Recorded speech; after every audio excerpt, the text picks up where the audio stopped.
وبركاته। আপনারা সকলে কেমন আছেন? আলহামদুলিল্লাহ। জি আলহামদুলিল্লাহ। আলহামদুলিল্লাহ রাব্বিল আলামিন। আমাদের বাংলাদেশ আপনারা শুনলে আশ্চর্য হবে, গোটা পৃথিবীর ভিতরে সবচাইতে ঘন বসতি দেশের নাম কি? এরপরে অনাকাল থেকে 10 লক্ষ রোহিঙ্গা মুসলমান আমাদের বাংলাদেশে প্রবেশ করেছে। বাংলাদেশের এমন কোন ব্যক্তি বলে নাই যে আমরা ঘন, আমরা তোমাদেরকে জায়গা দিব না, এ কথা কি বলেছে? বরং সমস্ত মুসলমান বলেছেন মুসলমান মুসলমান ভাই ভাই, শত কষ্ট হলেও তোমাদেরকে নিয়ে আমরা থাকতে। আপনারা যারা বসে আছেন, যারা দাঁড়িয়ে আছেন, আপনারা সকলে কি ভাই ভাই বলে বলেন কি? শত কষ্ট হলেও চেপে বসে তাদেরকেও বসতে দিবার চাই না, চাই না? এই জন্য যাদের সামনে ফাঁকা আছে, আল্লাহর ওয়াস্তে, কার ওয়াস্তে কথা বলেন, কার ওয়াস্তে একটু জমে বসে। এখানে কোনো র্যাব নাই, পুলিশ নাই, আল্লাহর প্রতি মহব্বত আছে না নাই? সে আল্লাহর ওয়াস্তে একটু যার সামনে ফাঁকা আছে আপনারা জমে বসেন, সকলেই বসুন। আলহামদুলিল্লাহ আলহামদুলিল্লাহ নাহমাদুহু ওয়া নাস্তাঈনুহু ওয়া নাস্তাগফিরুহু ওয়া নু'মিনু বিহি ওয়া নাতাওয়াক্কালু আলাইহি ওয়া নাউযু বিল্লাহি মিন শুরুরি আনফুসিনা ওয়া মিন সাইয়্যাতি আ'মালিনা।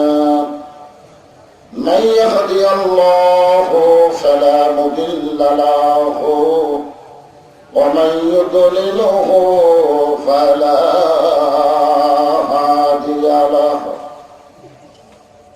সকলে জবান খুলে বলেন আশহাদু আল্লা ইলাহা ইল্লাল্লাহু ওয়াহদাহু লা শারীকা লাহু ওয়া আশহাদু আন্না মুহাম্মাদান আবদুহু ওয়া রাসূলুহু আল্লাযী আরসালা রাসূলাহু বিল হাক্কি বাশীরান ওয়া নাযীরা ওয়া দাঈয়ান ইলাল্লাহ বিইذনিহি ওয়া সিরাজাম মুনীরা। فقد قال الله تعالى في كلامه المجيد والفرقانه الحميد। জবান খুলে সকলে পড়েন আউযু বিল্লাহি মিনাশ শাইতানির রাজীম। বিসমিল্লাহির রহমানির রহিম। লাকাদ কানা লাকুম ফি রাসূলিল্লাহি উসওয়াতুন হাসানাহ। ইন্নাল্লাহা ওয়া মালাইকাতাহু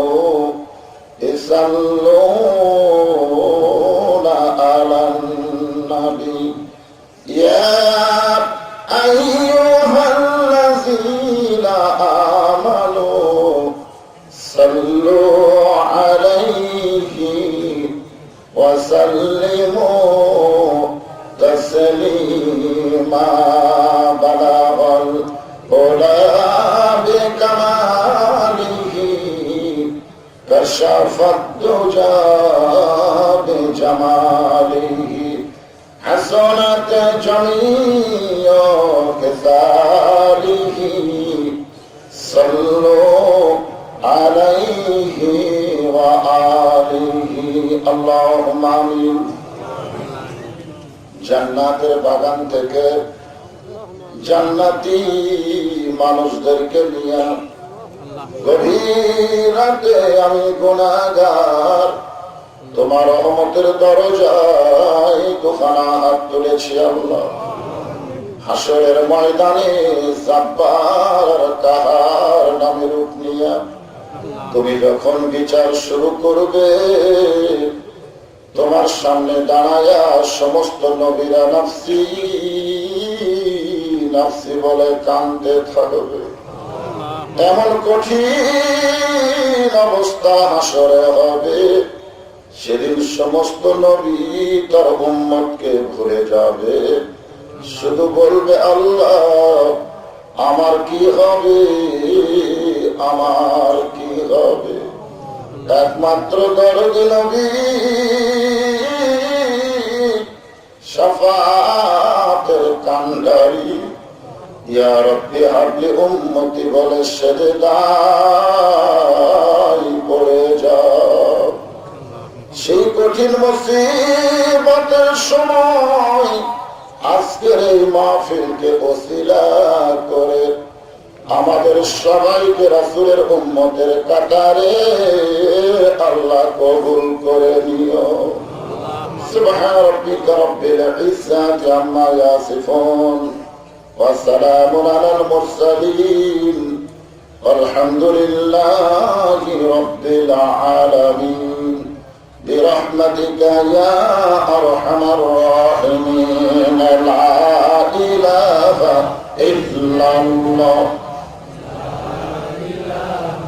মাইকে তো চ্যান করতেছে ভাই, মাইকে তো চ্যান করতেছে, খেয়াল রাখেন। লা ইলাহা ইল্লাল্লাহ, জোরে লা ইলাহা ইল্লাল্লাহ, লা ইলাহা ইল্লাল্লাহ, লা ইলাহা ইল্লাল্লাহ, লা ইলাহা ইল্লাল্লাহ, লা ইলাহা ইল্লাল্লাহ।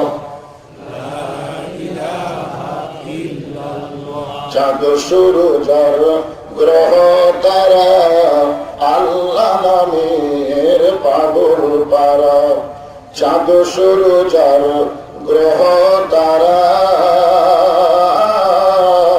আল্লাহ নামের পাগল পারা। আমার আল্লাহ নামের এতই দয়া, আল্লাহ নামের এতই মায়া, লুকিয়ে রাখছেন আল্লাহ। লা ইলাহা ইল্লাল্লাহ, মহব্বত মহব্বত, লা ইলাহা ইল্লাল্লাহ, লা ইলাহা ইল্লাল্লাহ, লা ইলাহা ইল্লাল্লাহ, লা ইলাহা ইল্লাল্লাহ, লা ইলাহা ইল্লাল্লাহ, লা ইলাহা ইল্লাল্লাহ। যার দিলে আছে আমার আল্লাহর ভয়, যার মনে আছে আল্লাহর ভয়, যার দিলে আছে আল্লাহর ভয়, যার মনে আছে আল্লাহর ভয়। আল্লাহ আল্লাহ সব সময়, আর নিজেরা ভালো লাগে না এই দুনিয়া, ভালো লাগে না, ভালো লাগে শুধু আল্লাহ। লা ইলাহা ইল্লাল্লাহ, লা ইলাহা ইল্লাল্লাহ, লা ইলাহা ইল্লাল্লাহ, মুহাম্মাদুর রাসূলুল্লাহ।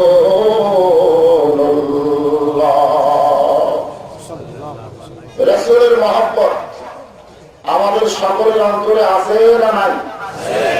কম না বেশি? মাশাআল্লাহ। যখনই নবীর নাম শুনবো অথবা উচ্চারণ করব, জবান খুলে আপন ইচ্ছাই বলবো সাল্লাল্লাহু আলাইহি ওয়াসাল্লাম।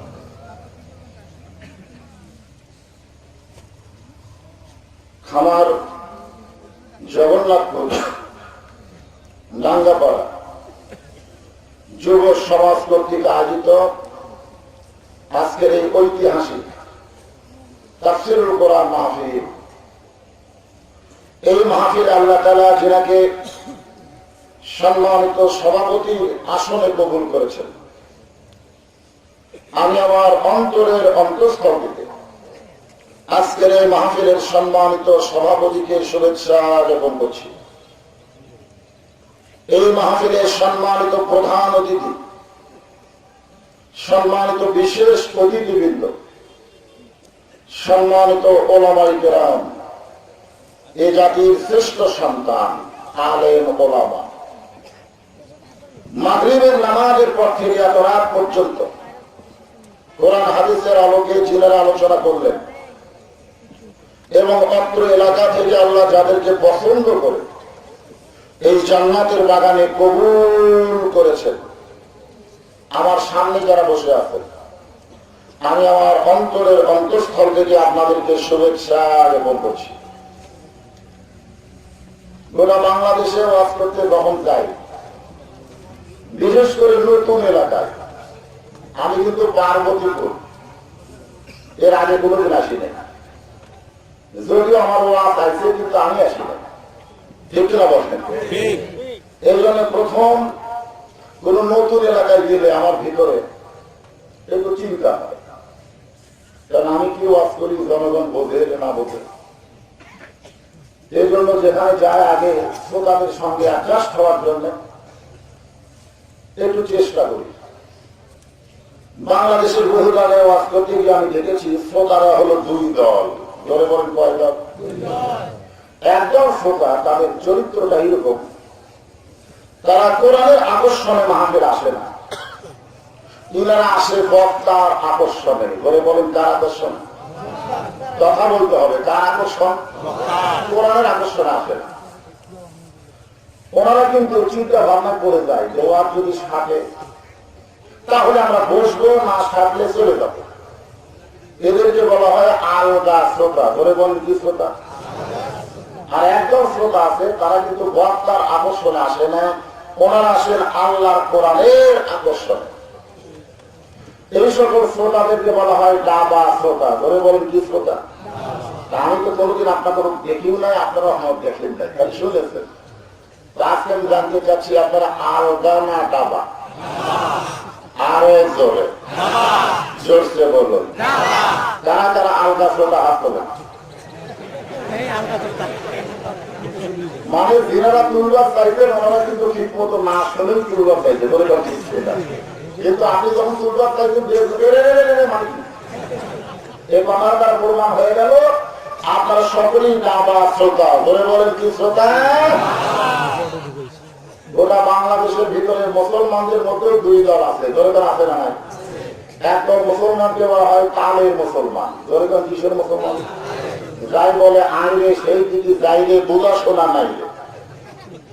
এই মুসলমানদের কোনো ব্রেক নাই। ধরে বলেন কি নাই? এরা সব জায়গায় যায়। এই কালের মুসলমানের একটা চরিত্র হলো, এরা মাগরিবের নামাজও পড়ে নাই, এশার নামাজও পড়ে নাই, আবার ফজরের নামাজও পড়বে, কিন্তু মুসলমান করে দাবি করবে। এদেরকে বলা হয় কালের মুসলমান। ধরে বলেন কি মুসলমান? আরেকদল মুসলমান হলো জাতির মুসলমান। সেই মুসলমানদের বেড়ে কাছে কেউ ডাকলি সেদিকে যাবে না, আগে দেখবে কাকটা ঠিক আছে কিনা। তারা সামনে যারা বসে আছেন সকলেই তো মুসলমান। আপনারা বলেন আপনারা কি কালের না জাতের? আরো জোরে জোরসে বলেন। আমি ভাইজান আলোচনা শুরু বাদ দিয়ে একটা বিল উত্থাপন করবো। এই বিলের পক্ষে যারা দুই হাত তুলে হ্যাঁ বলবেন, বিলের বিপক্ষে যারা দুই হাত তুলে না বলবেন। বিলটি হলো এই, যারা আল্লাহর কোরআনের পক্ষে দুই হাত তুলে হ্যাঁ বলে হাত নামান, যারা কোরআনের বিপক্ষে তারা দুই হাত তুলে না বলুন। আজকের মাহফিলে কোরআনের বিপক্ষে একজনও মানুষ নাই, সমস্ত মানুষ হলো কোরআনের পক্ষে। তাহলে এখানে আমি কি বুঝলাম? আপনারা বাবা শ্রোতা জাতির মুসলমান পবিত্র কোরআনের পক্ষে দুইখানা হাত তুলে দেখাইছেন, দোরেগন ভাইজান, ঠিক কিনা বলে? আমার আপাতত তার কোনো টেনশন। আমি পবিত্র কোরআন হাদিসের আলোকে আপনাদের সামনে আলোচনা করব। আল্লাহ যেন আমাকে তৌফিক দেয়, সকলে বলে আমিন। পর্দার অন্তরালে যে সমস্ত মা বোনেরা বসে আছেন তাদেরকে আমি শ্রদ্ধা জ্ঞাপন করে এই মুহূর্তে জানতে চাচ্ছি আপনারা সকলে কেমন আছেন? ভালো আছেন?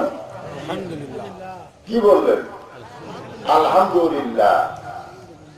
এ কথা বলার পিছনে কারণ কি? আমি যখন বললাম কেমন আছেন, আপনারা বললেন আলহামদুলিল্লাহ। মুসা নবী একবার তুর পর্বতে গেছেন, সরকার কোথায়? তুর পর্বতে দাঁড়িয়ে আছেন। আল্লাহ বলতেছে মুসা তোমার খবর কি? মুসা বলতেছে আলহামদুলিল্লাহ। কি বলছে? মুসা বলতেছে আল্লাহ আপনার খবর কি? আল্লাহ বলতেছে মুসা আমার খবর যদি জানবার চাও তাহলে ফেরাউনের কাছে যাও। কার কাছে যাও? এযহাব ইলা ফিরাউন ইন্নাহু তাগা। তো আমরা তো আলহামদুলিল্লাহ ভালো আছি, কিন্তু আমাদের আল্লাহ কেমন আছে? আপনাদের কি ধারণা? আল্লাহ কি ভালো মন্দ আছে? আল্লাহ সবসময় ভালো? সবসময় আল্লাহ ভালো? আপনাদের যে কথাটা বললাম এটা বুঝতে পারবেন আমার আলোচনার ভিতর দিয়ে। আল্লাহ বলে মুসা তোর পর্বত আসার পিছনে তোমার লক্ষ্য কি? মুসা বলতেছে আল্লাহ এই তোর পর্বত আসলে আপনার সঙ্গে আমার গল্প হয়। আল্লাহ বলে মুসা তাহলে আজকে কি গল্প করবা? মুসা বলতেছে আল্লাহ আজকে গল্প হলো আমার যা আছে তোমার তা নেই। আল্লাহ বলতেছে মুসা এটা একটা গল্প হলো। মুসা বলতেছে আল্লাহ আমার মন চাইলে তো ওই নদীর বললাম আমার যা আছে তোমার তা নাই। আল্লাহ বলে মুসা এমন কথা বলা ঠিক না, বল আল্লাহ সব আছে তোমার তা নাই। মুসা বলতেছে আল্লাহ তুমি চিন্তা করে দেখো আমার যা আছে তোমার তা নাই। আল্লাহ বলে মুসা তোমার এমন কি আছে যে এখানে আল্লাহ নাই? মুসা বলতেছে আল্লাহ আমার মৃত্যু আছে কিন্তু তোমার মৃত্যু নাই। আল্লাহ বলতেছে মুসা ঠিকই তাই। মুসা বলতেছে আল্লাহ তুমি যতই ক্ষমতার মালিক হও তুমি মারতে পারবা কিন্তু মরতে পারবা না। আর আমি মুসা মরতে পারবো কিন্তু মারতে। এখন আমার সামনে যারা বসে আছেন আমরা কি সকালে মরবো নাকি? সকালে মরবো? আমার কাছে তিন ছেলে এসে বলতে হলো বাদ বাকি সব ফাঁসি হয়ে গেল, যে কয়টা আছে তাদেরও মনে হয় ফাঁসি হবে। আমি বললাম ভাইজান তাদের ফাঁসি হবে? তোমাদের নির্ভরযোগ্য কোনো তথ্য হবে? বলে না নির্ভরযোগ্য না, তবে ফাঁসি হবে। এটা আমরা মনে মনে চিন্তা করছি। আমি বললাম শোনো যাদের ফাঁসি হবে এখন নির্ভরযোগ্য কিছু তথ্য পাওয়া যায় না, কিন্তু তোমাদের যে মৃত্যু হবে এই ব্যাপারে নির্ভরযোগ্য তথ্য আমার কাছে আছে। আপনারা বলেন তো আমরা যে মরবো এ কথা কোরআনে আছে না? আছে না? আমি তিন ছেলেকে বললাম শোনো ফাঁসির তারিখ আছে কিন্তু মরার কোন তারিখ। কথাটা কিন্তু গুরুত্বপূর্ণ। ফাঁসির তারিখ হইতে হয় না যে অমুক তারিখে ফাঁসি হবে, তারিখ যখন জানে তখন তার ফাঁসি হবে তাই কিন্তু সতর্ক হয়। যা পাপ পাপ করছি তোবা টোবা করি, নামাজ টামাজ করি, দিদি রাস্তায় করি, কান্নাকাটি করি, ফাঁসি যখন হবে তাহলে সাইজ মতো যেন ফাঁসিটা হয়। যখন ফাঁসির তৈরি বলাই দেওয়া হচ্ছে তখন কলমা শাহাদত কলেমা তাইবা করতে করতে তাদের ফাঁসি কার্যকর হচ্ছে। ধরেটা ঠিক কিনা? কিন্তু যারা মরতেছে আপনারা বলেন তো তাদের কলমার কোনো গ্যারান্টি আছে? তাদের কোনো তারিখও নাই, আবার কলমারও গ্যারান্টি নাই। এদিক দিয়ে হিসাব করে দেখা যায় ফাঁসির চাইতে মরা আর মরার চাইতে ফাঁসি এই দুইটার মধ্যে কোনটা ভালো? এখন চিন্তা করেন আমরা তো ফাঁসির আসামি না, আমরা হলাম মরার আসামি। ধরে ঠিক কিনা? মরার আসামি যদি আমরা হই তাহলে আজকে যে আলোচনা আপনাদের সামনে আমি করবো অত্যন্ত গুরুত্বপূর্ণ, মনোযোগ দিয়ে আপনারা শুনবেন। রাজি আছেন? ভাইজান সর্বপ্রথম বক্তব্য হলো এই মাসটা হলো রবিউল আউয়াল মাস। জোরে বলেন কি মাস? আমি গত সপ্তাহে 3 দিন ঢাকায় মাহফিল করলাম। আমি যখন ঢাকার মঠ বাজারে গেলাম তখন দেখি ওই ঢাকার কিছু দেওয়ালে কিছু দেওয়ালে লেখা আছে আশিকে রাসূল, জোরে বল কি রাসূল? আশিকে রাসূলের পক্ষ থেকে ঈদে মিলাদুন নবী উদযাপন হচ্ছে, হবে 12 তারিখে। জোরে বল কয় তারিখে? 12 রবিউল আউয়াল তারিখে আশিকে রাসূলের পক্ষ থেকে ঈদে মিলাদুন নবী উদযাপন হবে। এবং ওখানে দেওয়ালে লেখা আছে ঈদ হলো 3টা। জোরে বল কয়টা? ঈদুল ফিতর একটা, ঈদুল আযহা একটা, আর ঈদে মিলাদুন নবী একটা। তাহলে ঈদ কয়টা হলো? আর ওখানে বলা হচ্ছে 2 ঈদের চাইতে ঈদে মিলাদুন নবীর গুরুত্ব বেশি। ঈদ মানে আনন্দ। বলে বলে ঈদ মানে কি? এখন আপনারা যারা নবীর উম্মত আমার সামনে বসে আছেন, এই রবিউল আউয়াল মাসে আপনারা বলেন তো 12 তারিখে রাসূল বিদায় হয়েছে, এই ব্যাপারে সকলে একমত। জনগণ কয়মত? কিন্তু 12 তারিখে রাসূল জন্ম নিয়েছে, এই ব্যাপারে কেউ একমত পোষণ করে নাই। কেউ বলেছে 1 রবিউল আউয়াল রাসূল দুনিয়াতে আইছেন, কেউ বলেছে 3 তারিখ, কেউ বলেছে 5 তারিখ, কেউ বলেছে 9 তারিখ। তাহলে বোঝা গেল রাসূল দুনিয়াতে আসার তারিখ নিয়ে মতভেদ আছে। দরকার আছে না নাই? কিন্তু যাওয়ার তারিখ নিয়ে কোনো মতভেদ। আপনার বলেন তো আসার তারিখ নিয়ে মতভেদ কেন হলো? শিশুকালে মহিলা গেছে মা, গর্ভে থাকতে মরছে পিতা, নবী চোখে দেখলেন না। কে করিবে লালন পালন, কে দিবে সান্ত্বনা, এই দুনিয়ার এতিম নবী ছিলেন একজনা। রাসূল যখন দুনিয়াতে এসেছেন তখন রাসূল তেমন গুরুত্বপূর্ণ কেউ ছিলেন না। ধরে গেল কথা ঠিক কিনা? আর যারা রাসূলের আপনজন ছিল, মা মরে গেছে 6 বছরে, আর বাপ তো ক্যারির মধ্যে থাকতি, তাহলে নবীর তারিখটা মনে রাখবে। এই জন্য আসার তারিখটা মনে হয়েছে। কিন্তু রাসূল যখন দুনিয়া থেকে বিদায় দিচ্ছে তখন রাসূলের লক্ষ লক্ষ ভক্ত ছিল, এই জন্য যাওয়ার তারিখটা ঠিকই আছে। ধরে গেল কথা ঠিক কিনা? এখন আপনারা বলেন 12 রবিউল আউয়াল আসার তারিখ না যাওয়ার তারিখ? রাসূল বিদায় নেওয়া আনন্দ না কষ্ট? কিন্তু বিদায়ের দিনকে তারা ঈদে মিলাদুন নবী উদযাপন করে, তারা আর যাই হোক আশিকে রাসূল হতে পারে না, এরা আশিকে শয়তান হতে পারে। ধরে বলেন কথা ঠিক? আজকে রবিউল আউয়াল মাসে আমি সেই নবীকে নিয়ে আপনাদের সামনে আলোচনা করব। নবীর 63 বছরের জিন্দেগীর মধ্যে 40 বছর আমি বাদ দেব। কত বছর? 40 বছর কেন বাদ দেব? এর যে আয়াতে কারিমা তেলাওয়াত করলাম, লাকাদ কানা লাকুম ফি রাসূলিল্লাহি উসওয়াতুন হাসানাহ। যদি তোমরা সফলতা অর্জন করতে চাও তাহলে রাসূলকে তোমাদের মডেল হিসাবে, আদর্শ হিসাবে গ্রহণ করে নাও। এটা কিন্তু 40 বছর না, এটা হলো 23 বছর। বলে বলেন কয় বছর? আরো বলে বলেন কয় বছর? 23 বছর জিন্দেগিকে 2 ভাগ করা হয়েছে। বলে বলেন কয় ভাগ?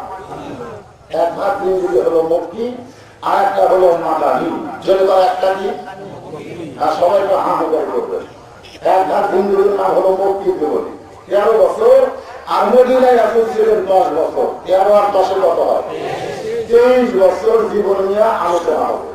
প্রথম 13 বছরের মক্কা জীবন নিয়ে যদি আমরা বক্তারা আলোচনা করি, মানুষ কেউ কোনোদিন বিরুদ্ধচারণ করবে। কিন্তু মদিনার জীবন নিয়ে যখন আমরা কথা বলবো তখন অনেকেই বলবে হুজুর মনে হয় লাইন ছাড়া ওয়াজ করতেছে।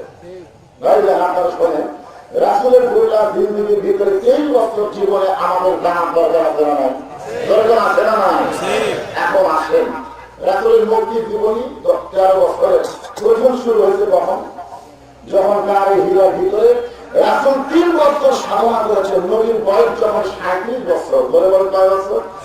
তখন আল্লাহ রাসূল নির্জনতা অবলম্বন করার জন্য গায়ে হীরার মধ্যে ঢুকলেন, এবং 3 বছর 40 বছর যখন হলো তখন আল্লাহ তাআলা নবীর উপরে একটা কিতাব নাযিল করলেন, যে কিতাবের নাম কি?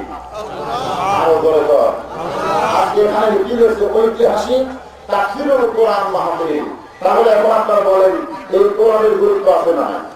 মাইকের সাউন্ড এরকম হলো কেন? শুরুতে তো ভালোই ছিল, এখন ধমক করতেছে। হ্যাঁ, মাইকের সাউন্ডটা ক্লিয়ার করেন, প্রতিধ্বনি হচ্ছে, প্রতিধ্বনিটা বন্ধ করেন। প্রথম আল্লাহর কোরআন নাযিল হচ্ছে, প্রথম শব্দ হলো কোরআন। ধরে যাওয়ার প্রথম শব্দ কি? ইকরা মানে কি? আরো ধরে পড়ো না বলুন? জিবরাইল নবীকে কি বলেছে? পড়ো না বলুন? আপনাদের কি মনে হয় বয়সে কে বড়? জিবরাইল বড় না আল্লাহ নবী বড়? আল্লাহ নবী কেমনে হলো? কেবল চলবি আমার আদম থেকে আমাদের নবী পর্যন্ত যত নবী দুনিয়া গেছে প্রত্যেক নবীর কাছে ওহীদের ফেরেশতা আছে, তার নাম কি? জিবরাইল। আমার বোঝা গেল আদম নবীর চাইতেও জিবরাইলের বয়স বেশি। আর আপনারা বলেন আমাকে নবী বয়সের কথা বলতেছে, বয়সে কে বড়, জিবরাইল না নবী? কথা কয় জিবরাইল বড়, কিন্তু সম্মানের দিক দিয়ে। কারণ মসজিদে গরিবের ছেলে ইমাম, ইমাম আমাকে বলতে হুজুর কত ঘুম নাই, আমি এতই শান্তি পাইছি নামাজ পড়ায়। আমি বললাম কেন বাবা? হুজুর আমার পিছনে এমপি নামাজ পড়ছে। দরগাম যে নামাজ পড়ছে, আমি বললাম সামনে না পিছনে? না হুজুর পিছনে। আমি গরিবের ছেলে, সবাইকে হুজুর সামনে যান আর এমপি লাইন দাঁড়ান। আমার মনে এতই শান্তি হলো, আমি একটা গরিবের ছেলে রে, আর আমি সামনে আমি এমপি পিছনে। আমি চিন্তা করলাম আপনি এমপিকে রুকুর মধ্যে সাইজ করবো বলে, কার মধ্যে? কারণ এমপির যত মোটা এত মোটা, প্রত্যেকদিন তাড়াতাড়ি করে রুকু করি আর টাইমে করবো। আপনারা বলেন তো এমপি সাহেব যতই কষ্টে পড়ুক আগে কি মাথা তুলতে পারবে? কারণ গরিবের ছেলে মাথা তুললে তারপর এমপি তুলতে পারবে। এখান থেকে প্রমাণ হলো জাগা বুঝা মৌলবীদের সম্মান বেশি না কম? ধরে বলে আল্লাহ নবীর সম্মানের ক্ষেত্রে জিবরাইল বলতেছেন পড়ুন, নবী বললেন পড়বো না। জিবরাইল বললেন হুজুর আপনি পড়েন, নবী বললেন পড়বো না। অনেকে তাফসীর করে নবী বলেছেন আমি পড়তে পারি না। নবী পড়তে পারি না এই কথা কখনোই বলবে না, কারণ রাসূল বলেছেন ইন্নী বুইসতু মুআল্লিমান। সুবহানাল্লাহ। আল্লাহ পাক আমাকে শিক্ষক করে দুনিয়াতে প্রেরণ করেছে। কি করে? কথা বল না কেন? নবী ছাত্র হয়ে আইছে না শিক্ষক হয়ে আইছে? তাহলে শিক্ষককে বলতেছে পড়ুন, কি মনে করছেন? আর শিক্ষক বলবে আমি পড়তে পারি না? এ কথা রাসূল বলে নাই। রাসূল বলেছেন আমি পড়বো না।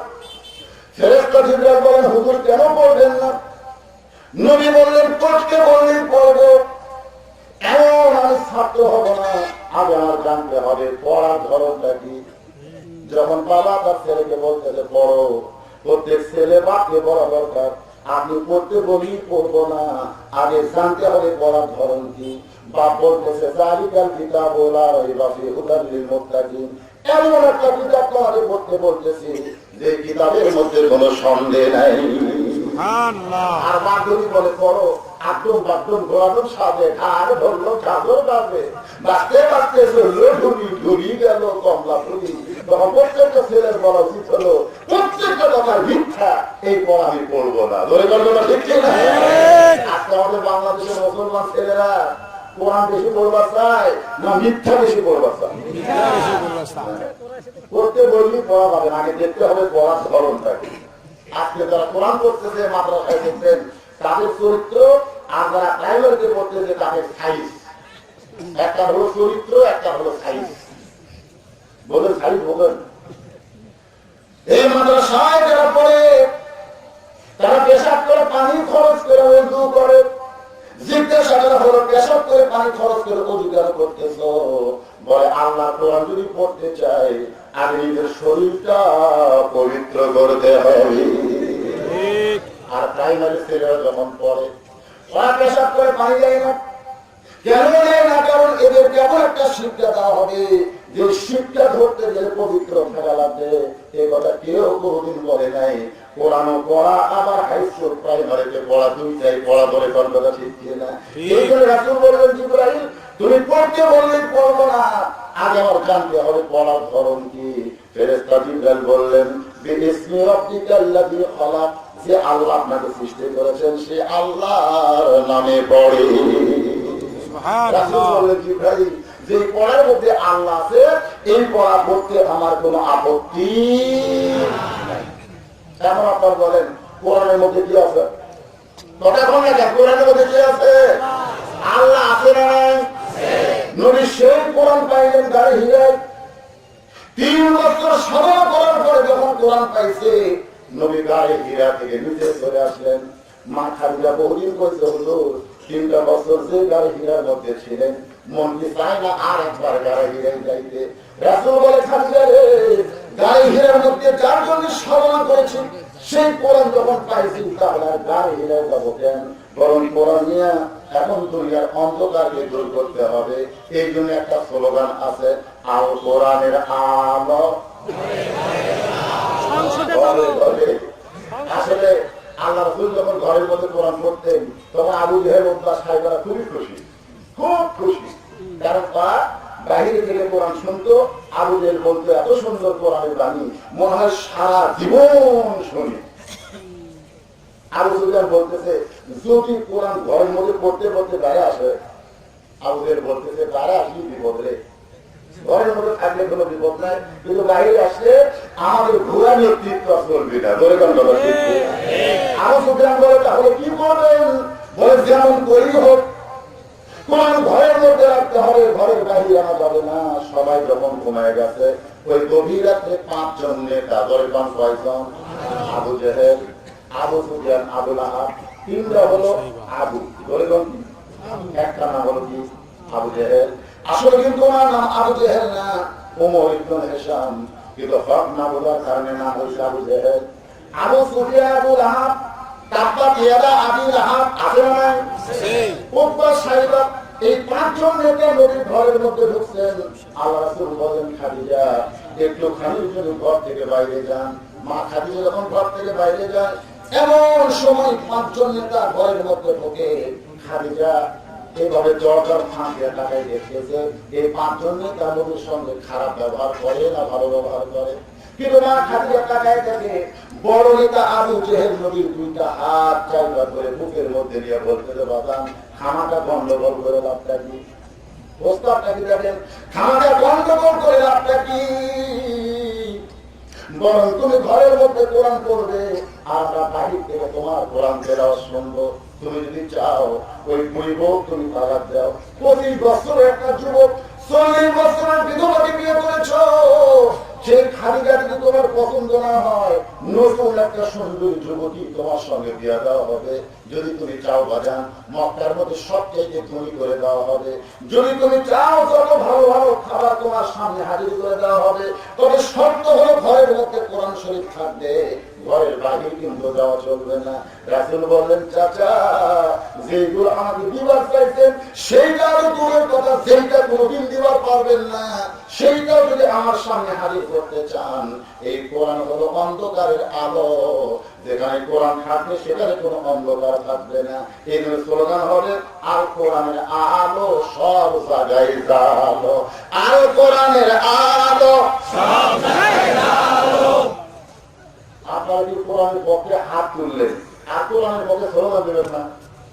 না বুঝে না দেন, তা বাকি দিবেন না। আমার এলাকা 2 মেয়ে মানুষ ঝগড়া করলে গোয়াটার কিলোমিটার দূর থেকে শোনা যায়, হাইরে মেয়ে মানুষের গলার পাওয়ার থাকে। আর এতগুলো মরদ, এতগুলো মরদ, একটা কোরআনের স্লোগান দেবে, একটা সাইড মতো হবে না?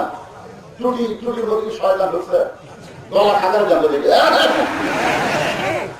আলো কোরআনের আলো, কোরআন হাদিস যেখানে আমরা আছি সেখানে দুনিয়ার মুসলমান আসলে পারে কোরআন। আজকের এই মাহফিলে আওয়ামী লীগ আছে না নাই? বিএনপি আছে না নাই? জামাত আছে না নাই? জাতীয় পার্টি আছে না নাই? পীর মুরিদি আছে না নাই? তাবলীগ আছে না নাই? আসলে দেখেন, পবিত্র কোরআনের পরশে সমস্ত দল ভাঙলে যদি এক সামনে নিতে বসতে পারে, শুধুমাত্র কোরআনের অশোনার জন্য 20 দল 14 দল যদি এক দল হতে পারে, যেদিন কোরআনের সমাজ চালু হবে বাংলাদেশে, সেদিন বাংলাদেশে কোনো দলগুলি থাকবে না, সব মুসলমান এক দল হবে। ধরে দল না কয় দল? আরো ধরে বলেন কয় দল? আল্লাহর নবী যখন বলেছেন কোরআনের আলো সব জায়গায় জ্বলন লাগবে, তখন 5 জন নেতা খুশি না বেজার? বলেন, ওরা 5 জন থাকে নাই, ওরা হয়ে গেছে 37 জন। ধরে কোন কয়জন? 37 জন নেতা একত্র হয়ে আল্লাহ নবী বলেন, চারধারে ঘেরাও করেছে গভীর রাত্রে। কারণ তার নবীকে হত্যা করবে, নবীকে হত্যা করার ষড়যন্ত্র চলতেছে। গভীর রাত্রে নবী ঘেরাও করেছে, লাঠি সোনা নিয়ে 37 জন নেতা দাঁড়িয়ে গেছে। এমন সময় আল্লাহ নবী আলীর কাছে ফিস করে বলতে চালিয়ে, তুমি কি জানো 37 জন নেতা আমার বাড়ি ঘেরাও করেছে? আলী বলতেছে, রাসূলুল্লাহ কি করতে হবে বলেন, হুজুর কি করা লাগবে বলেন। রাসূল তো এত বাতাস দেন, হুজুর কি করা লাগবে আপনাদের হুকুম দেন। ওই 60 দিয়ে সাইজ করতে কোনো ব্যাপার। সুবহানাল্লাহ বলেন না? আল্লাহ নবী বলেন, আলী এই মুহূর্তে নেতাদের বিরুদ্ধে তোমার লাগার কোনো দরকার নাই। এই মুহূর্তে তোমার কাজ হলো, আমি যে বিছনায় ঘুম পাড়ি সেই বিছনায় তোমাকে ঘুম পাড়তে হবে। বলতেছে, রাসূলুল্লাহ আপনার বিছনায় যদি আমি ঘুম পাড়ি তাহলে আপনি ঘুম পাড়বেন কোন জায়গায়? রাসূল বলেন, আলী আজকে আর ঘুমানোর সময় নাই, আমার আল্লাহ হুকুম করেছে আজকে রাত্রি বেলায় আমাকে হিজরত করতে হবে। আপনার বলে তো হিজরত মানে কি? হিজরত মানে বাড়ির ঠিকানা পার হওয়া। হিজরত মানে বাড়ির ঠিকানা পার হওয়া। আমি বলতেছি, রাসূলুল্লাহ এতদিন আপনার বাড়ি কেউ ঘেরাও করে না, তখন আল্লাহ আপনাকে হিজরতের হুকুম করলো না। আপনি লাঠি সোটা নিয়ে সবাই যখন দাঁড়িয়ে গেছে, এমন সময় আল্লাহ আপনাকে বাড়ি থেকে হিজরত করার হুকুম দিচ্ছে। আমার মনে হয় আল্লাহ ইচ্ছা করে আপনার বিপদের মধ্যে ফেলতেছে। আপনারা বলেন, আলী কি ঠিক করেছে না ভুল করেছে? আলী ভুল কর। আলীকে আমার মতো তুই আমরা বলবি নাকি? আলীকে আমাদের মতন তুই আমরা বলবি? হযরত আলী সম্পর্কে রাসূল বলেছেন, আমি যদি এলেমের শহর হই, আলী হচ্ছে তার দরওয়াজা। সে আলী বলতেছে, এতদিন আপনার বাড়ি কেউ ঘেরাও করে নাই, তখন আল্লাহ হিজরতের হুকুম করলো না। আপনি সবাই যখন লাঠি সোটা নিয়ে দাঁড়ায় গেছে, এমন সময় আল্লাহ আপনাকে বাড়ি থেকে বের হওয়ার হুকুম করতেছে। আমার মনে হয় আল্লাহ ইচ্ছা করে আপনার বিপদের মধ্যে ফেলতেছে। আপনাদের কি ধারণা? আমাদের বাংলাদেশে একদম ভণ্ড আছে, আপনার নাই? আমি হকারি পীরের বিরুদ্ধে গরিব বলি না, কারণ একজন হক পীরের হাতে আমও পায়া হয়েছে, কিন্তু ভাইজান কিছু ভণ্ড আছে, আছে না? এই ভণ্ডরা বলে, মাটির পুতুল বানায়া তুমি করিলা হোস, তুমি যেমনি নাচাও তেমনি নাচে পুতুলের দাও দোষ। তুমি স্বর্গ হইয়া দংশন করো, ওজা হইয়া ধারো, তুমি চোরকে বলো চুরি করো, আবার পুলিশ হইয়া ধরো। এরকম একটা গান আছে না ভাই? আমি একদিন বাড়িওয়ালা চুরি হওয়ার পর জিজ্ঞেস করলাম, কেটে ভাই তোর বাড়ি চুরি হলো কেমনি? ও ভাই হুজুর এই বছরের মধ্যে এত ভালো ঘুম হয়নি, আজকে সেই ঘুম হলো। আমি বললাম, কে তো তুই তো চুরি করিস, তোর যদি বাড়িওয়ালাকে এত হয়ে ধরে? চোর বলতে হুজুর কোন পথে 100 বার আল্লাহ আল্লাহ, আমরা যতক্ষণ চুরি করবো ততক্ষণ যাচ্ছি, এখন না। তো আল্লাহ আমাদের কথা শোনা এমন ঘুম দিছে, আমরা চুরি করে দিয়ে যাওয়ার করেছি এমন কথা। আমি এখন বললাম, আল্লাহ কোন পক্ষে রে? চোরের পক্ষে না বাড়িওয়ালা পক্ষে? আপনাদের ধারণা আল্লাহ কোন পক্ষে? আল্লাহর একটা পক্ষ আছে না? আছে না? আল্লাহ কিন্তু নিরপেক্ষ নয়, আল্লাহ যে কোনো একটা পক্ষ গ্রহণ করে। আজকে আমাদের বাংলাদেশে যারা বলে আমরা নিরপেক্ষ, নিরপেক্ষ বলে কোনো শব্দ নাই, যে কোনো একটা পক্ষে থাকা লাগবে বলে কোন ঠিক কিনা বলে বলে আমরা নিরপেক্ষ। আমাদের কাহারুতে নিরপেক্ষ শব্দের বাংলা ভাষা হলো হিজরা। বলে বলেন কি হিজরা? মানে পুরুষ না না হিজরা। নদীর মাঝখানে হঠাৎ আসমানের কারণে মেঘের মধ্যে বাতাস শুরু হয়েছে, এত বড় ঝড় শুরু হয়েছে। ইঞ্জিনিয়ার চিৎকার করে বলে, মাঝিরে যে বলে ঝড় হচ্ছে, নৌকা বুঝি ডুবে যায়, নৌকা বুঝি ডুবে যায়। মাঝি মুসকি মুসকি হাসে বলে, বাবু এই নৌকা ডুবলে আমার কোনো চিন্তা নাই। ইঞ্জিনিয়ার বলে, তুই পাগল হয়েছিস, নৌকা ডুবে গেলে আমাদের মৃত্যু হবে, আমাদের মৃত্যু হবে। ইঞ্জিনিয়ার বলতেছে, আমি মাঝি বলতেছে, আমি সাঁতার জানি, আমি সাঁতার জানি। ইঞ্জিনিয়ার বলে, মাঝি আমি তো সাঁতার জানি না। মাঝি বলতেছে, আপনি অঙ্ক জানেন, আপনি বিজ্ঞান জানেন, আপনি জাহাজ জানেন, অথচ আপনি সাঁতার জানবেন না। এত কিছু জানা দিয়ে আপনার জীবনকে আপনি রক্ষা করতে পারবেন না। আর আমি সাঁতার জানার কারণে সাঁতরিয়ে সাঁতরিয়ে কিনারায় পৌঁছে যাবো। যে দেহের মধ্যে আল্লাহর কোরআন আছে ওই দেহকে আল্লাহ সাঁতার শিখিয়ে দিবে। বলে কারণ সুবহানাল্লাহ। বিশাল সাগরে যাদের মধ্যে কোরআনের শিক্ষা আছে তারা সাঁতরিয়ে সাঁতরিয়ে জান্নাতের দরজা পর্যন্ত পৌঁছে যাবে।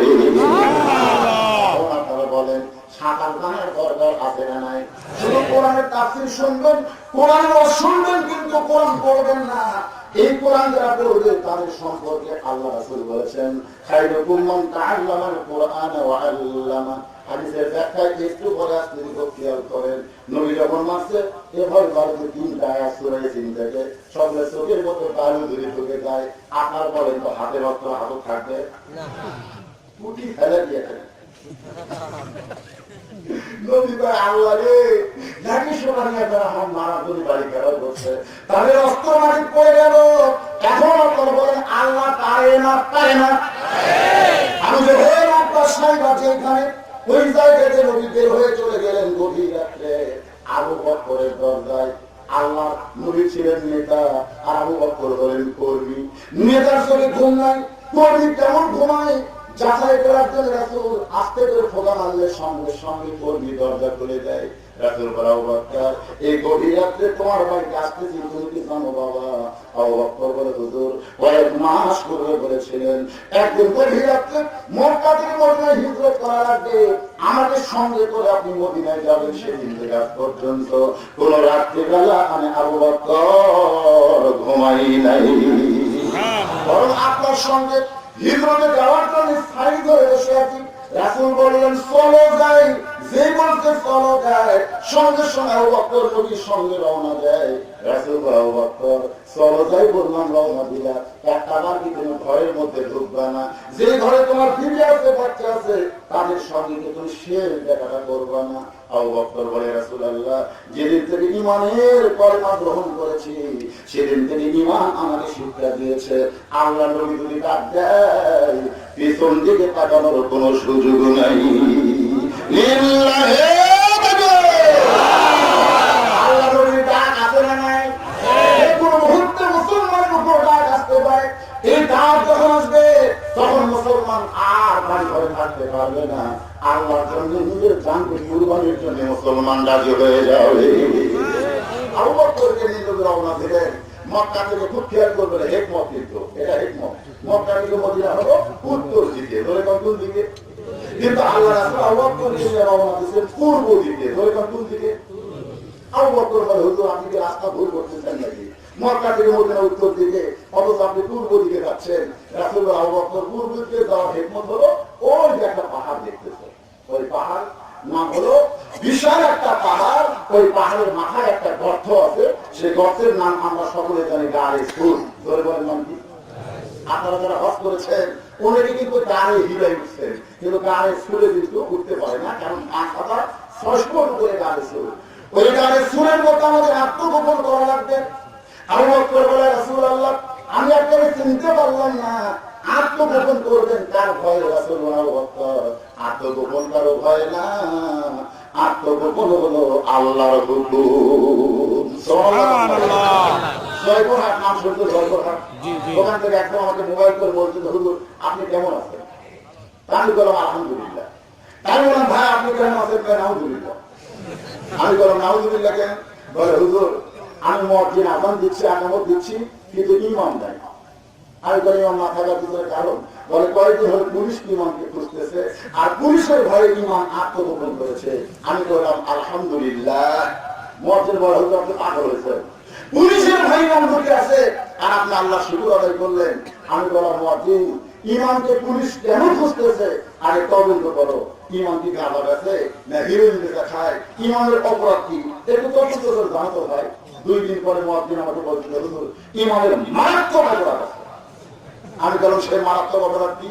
বলে ইমাম বিশ্বাস করে মসজিদ আল্লাহর ঘর, শুধু মসজিদ আল্লাহর ঘর না গোটা বাংলাদেশও আল্লাহ। বিশ্বাসের পরিধিটা দেখেন, আমাদের বিশ্বাস কি? এটা আমার টাকা, এটা আমার পুকুর, ওই দিকে আমি দেখতেছেন ওটা আমার জমি, আর ওই সাইডে আমার বাড়ি, আর ওই পিছন সাইডে দেখতেছে আমার বড় ভাই, আর ওই সাইডে আমার বাচ্চা। তো সবই যদি তোমাকে হয় আল্লাহ তখন বলতেছে হুজুর চলে কেমন দেখাচ্ছে, আপনি দেখাচ্ছি আল্লাহ দেখা যেতে করে নিয়ে মসজিদের কাছে বলতেছে হুজুর এই গ্রামে আল্লাহ কিছু আসলো না, তবে আমরা 10 বছর আল্লাহ দান করছি, আমরা 10 বছর আল্লাহ আল্লাহ কিছু আসলো না, এই মসজিদে আল্লাহ আর বাচ্চাদের সব আমাদের। আদমের মানুষের সব দলের লোকেরা বিশ্বাস করে মসজিদ আল্লাহ আর বাংলাদেশ আল্লাহ না, যার কারণে মসজিদের মধ্যে 14 দল 20 দল এক দল হয়, আর মসজিদের বাইরে আসলে সবাই দলাদলি করে। দলের কথা ঠিক কিনা? আপনারা বলেন তো, মসজিদের মধ্যে যখন আওয়ামী লীগ যায়, আওয়ামী লীগ কোনোদিন বলছে সরকারি দল আমরা সামনে কাটা? বিএনপি কোনোদিন বললো যে ভোটে যাইনি বলে আমরা বড় দল থাকলেও আমরা 2 নম্বর কাটার? আর জাতীয় পার্টি বলতেছে কোনো মতে আমরা বিরোধী দল থাকি, আমরা 3 নম্বরে থাকতে চাই। আর সবাই বলতেছে তোরা যুদ্ধ অপরাধী, আমার তোরা 4 নম্বরে থাক। আচ্ছা আপনারা বলেন, এইরকম করে মসজিদ আপনারা দেখছেন? কথা বলেন দেখছেন? নিউজে চোখে দেখলাম ডান পাশে আওয়ামী লীগ, বাম পাশে বিএনপি, আর মাঝখানে জামাত দাঁড়াইছে। আওয়ামী লীগ সারাগুলোর সামনে গেছে, জামাত ইসলাম সামনে বলতেছে লাইন ওখানে এই কাতার থেকে কাতার বদ্ধ হয়ে দাঁড়ায়। আজ পর্যন্ত কোন আওয়ামী লীগ এরকম ফুটা মারলো না।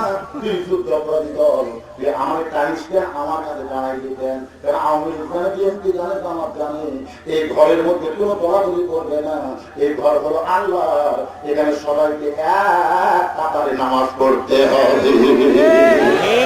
কথা ঠিক কিনা? মসজিদ বলতেছে ইমানের মারাত্মক কৌশল, মসজিদ শুধু আল্লাহর না, গোটা বাংলাদেশ আল্লাহ। শুধু মসজিদ সুন্দর করলে হবে না, আমাদের বাংলাদেশকে সুন্দর করা লাগবে।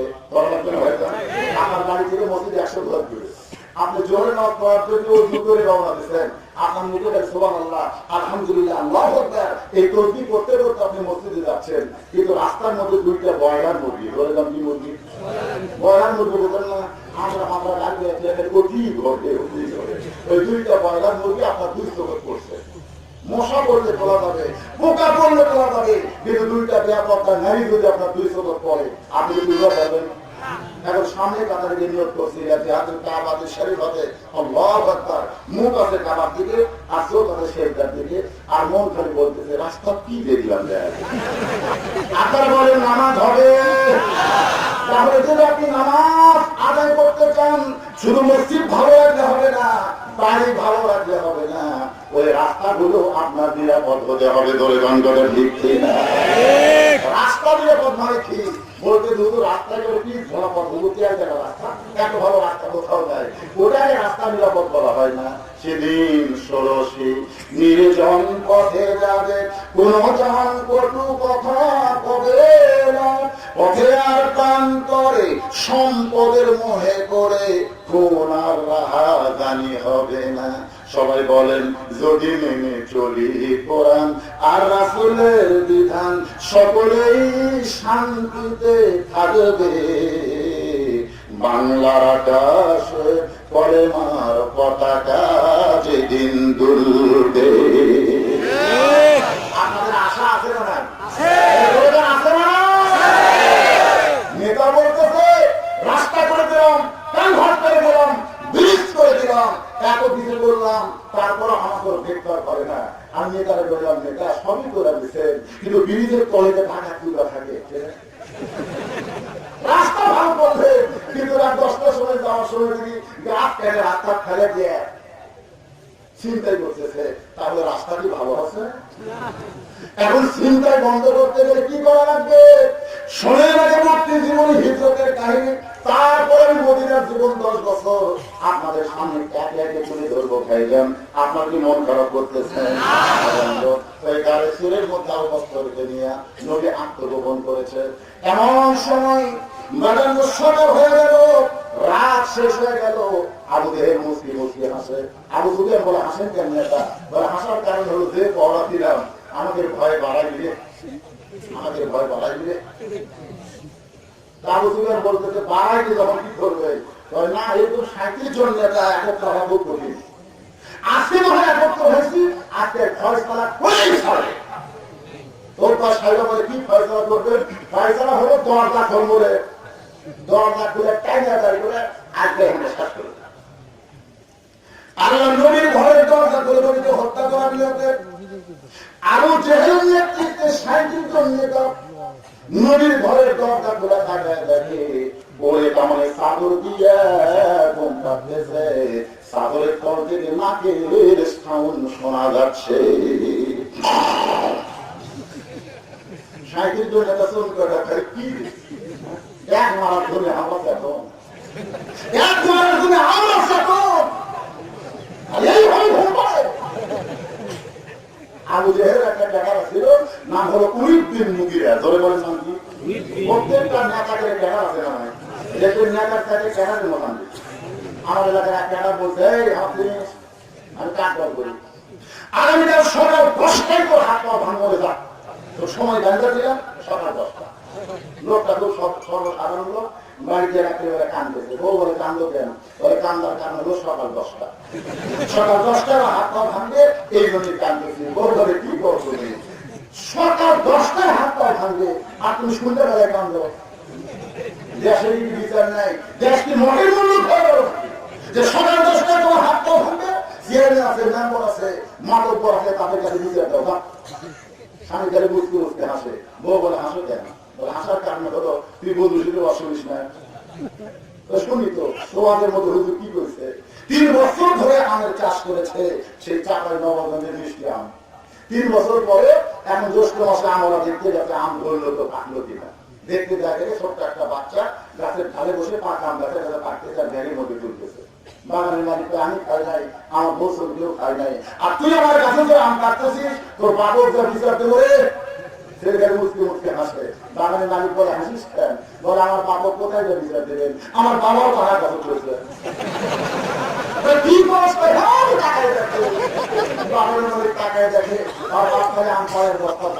গাছের নিচে বসে কান্দার বলে আল্লাহ বিচার দিব কার কাছে? দেখাও শোর, বাঘও শোর। আজকে আমাদের বাংলাদেশে বিচারের অবস্থা তাই হয়ে গেছে। ধরে বলে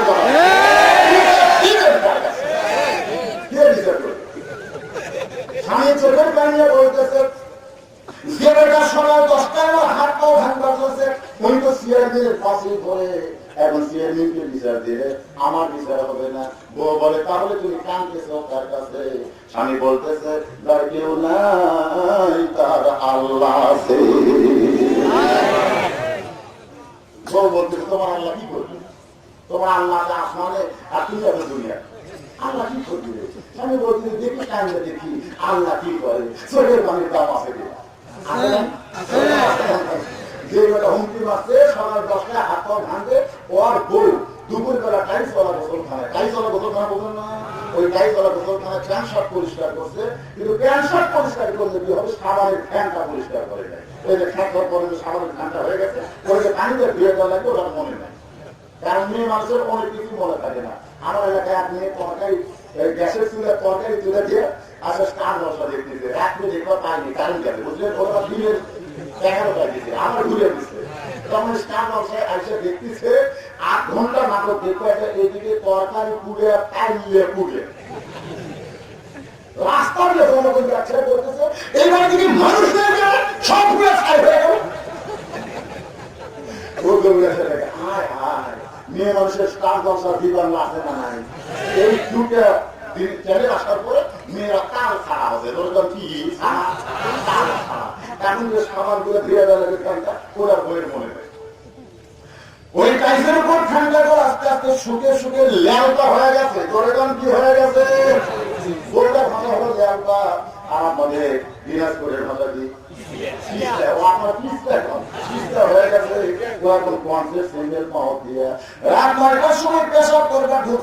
স্যান্ডেলের তলা সমান, যেরকম কি সমান পেশাব করে নিয়েছে, সেই মাত্র পিস্তার উপরে সারানোর ফ্যানটা পিস্তার উপরে গেছে। বেড়ে ছাড়া পড়া, বেড়ে ছাড়া পড়া হবে একবারে দুই পাও। গাছের গোড়া কাটিয়ে গাছ যেমন কাজ করে পড়ে উনি তেমন পড়ে গেল, দৌড়ে দৌড়ে সেটাকে ব্যবস্থা আছে।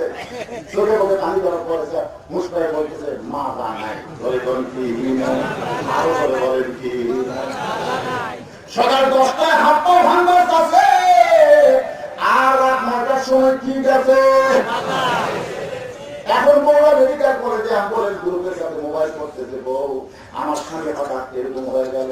রাত 11টার সময় অ্যাম্বুলেন্স গ্রামের মধ্যে ঢুকতেছে, সরলে বাবাই বললাম অ্যাম্বুলেন্সের একটা সাউন্ড আছে না, সরলের বাবারে সরলের বাবারে ও এখন চিন্তা করি আমার গ্রামে আন্দোলন ঢুকতেছে তাকে সকাল 10টা ভর্তি দিচ্ছে ও বলতেছে দেখি তো কার বাড়ি খায় ও বলতেছে না দরকার নাই হাত পা ভাঙবার সকালবেলায় কারে পাবে সকাল 10টায় ভাঙিয়ে এখন 11টা বাজছে এখন ভাঙা তো ভাঙার সময় গান্ধা দিচ্ছে সকাল 10টা সময় গান্ধা দিচ্ছে ধরে কি করে দিচ্ছে সকাল 10টা আমি দেখি তো আগে দেখে বাড়ি যাই যাই হোক ঘুমিয়ে দিচ্ছে সকাল 10টায় ওই 10টা দেন বলে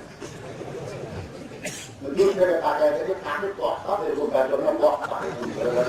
এমন পিছন দিক থেকে ঢুকেছে ওই সামনে বাংলা দিয়ে বলতে ভাইজান 10টা গাছকে অনেক ডাকি আপনার খবর কি বলেন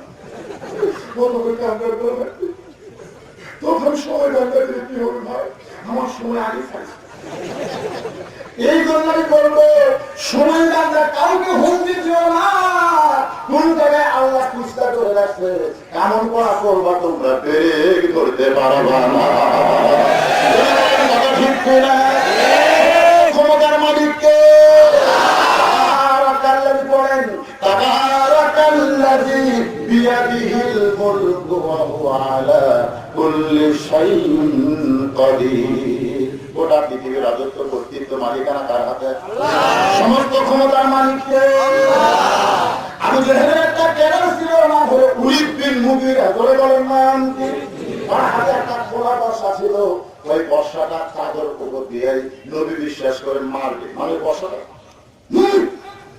মারবে নবীদের কাপড় তলে শুয়ে আছে চাদর টান দেওয়া আগে মারবে আজ একটু বেড়ে গেছে আমরা এখন আমি ঘুমাই মায়ের যে মাত্র বর্ষা মারবার চাই এমন শুনে আবু জেহেল ফতোয়া মারতেছে ঘুমন্ত মানুষকে মারা যায় নাই বলেন না উনি বলেন সব কথা মানতে পারবো না সারা চেতন থেকে পড়া দিলাম আর এই বেলা চাদর মুড়িতে ফোন করে এক মা মারা পর্যন্ত আমার শান্তি নাই এইবারে উনিদের মুখে আবার যখন বর্ষা মারতে চায় হট করে আমি দেহের বর্ষার আঘাত করে বলতে পারে উনিদের মুখেরা আমি নেতা হিসেব করতেছি ঘুমন্ত মানুষকে মারা যায় যে নাই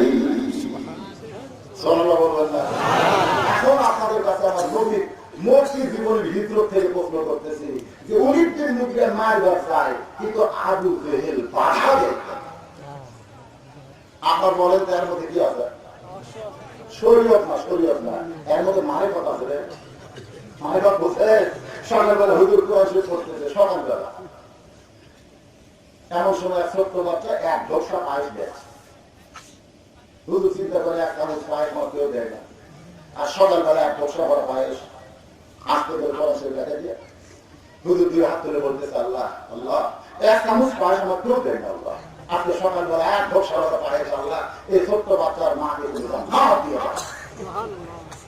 ছোট্ট ছেলে বলতেছে হুজুর শরীয়তে পায়ে দেখা ভালো দোয়া করতেছে আমার মাকে রান্নার দেও কিন্তু মারে ভাত জানে এই মন্ত্রে মারে ভাত দিয়ে মারে ভাতের কুত্তা খাওয়া হুজুর মারে ভাতের কুত্তা খাওয়া এই পায়ের সাথে বাংলাটা ছিল একটা কুত্তা এসে পায়েসে মুখ দিচ্ছে তখন মা করলো ওই ফসল করে হুজুর বিরিয়ানিটা হুজুররা হালাল করে খাবার পারে কি করে খাবার পাবো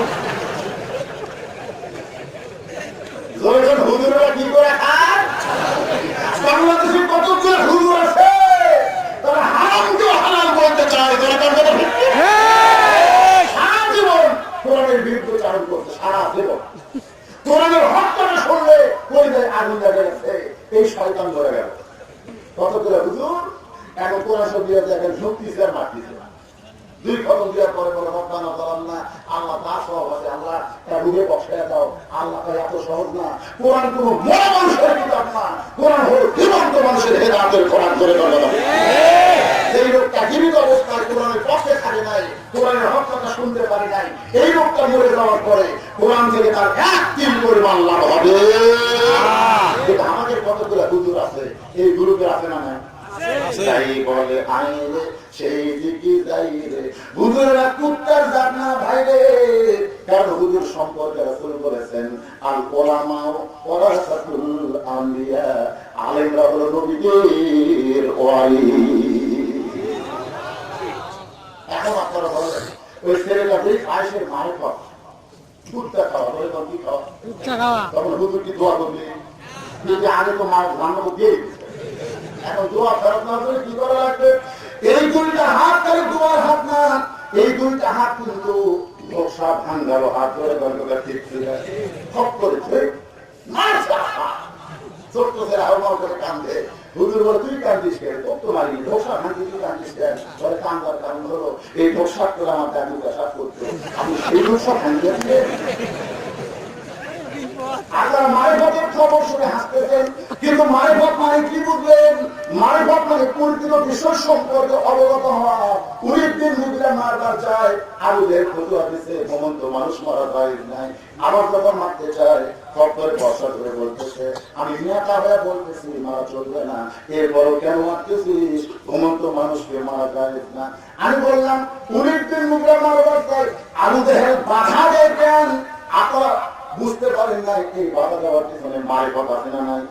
এই মারিফতটা কি বলবো? একটু মনোযোগ দিয়ে শুনবেন। এই মাত্র রাসূল আল্লাহ আরশ থেকে এসে ফজরের সময় 2 রাকাত ফরজ নামাজ পড়েছে হেরেমের ভিতরে। নামাজ শেষ করে নবী যখন বের হচ্ছেন, সর্বপ্রথম তার সঙ্গে দেখা হলো, তার নাম হলো আবু জেহেল। ধরে বলেন নাম কি? কেন দেখা হলো? কারণ কাবার ধারে সবচেয়ে নিকটতম বাড়িদার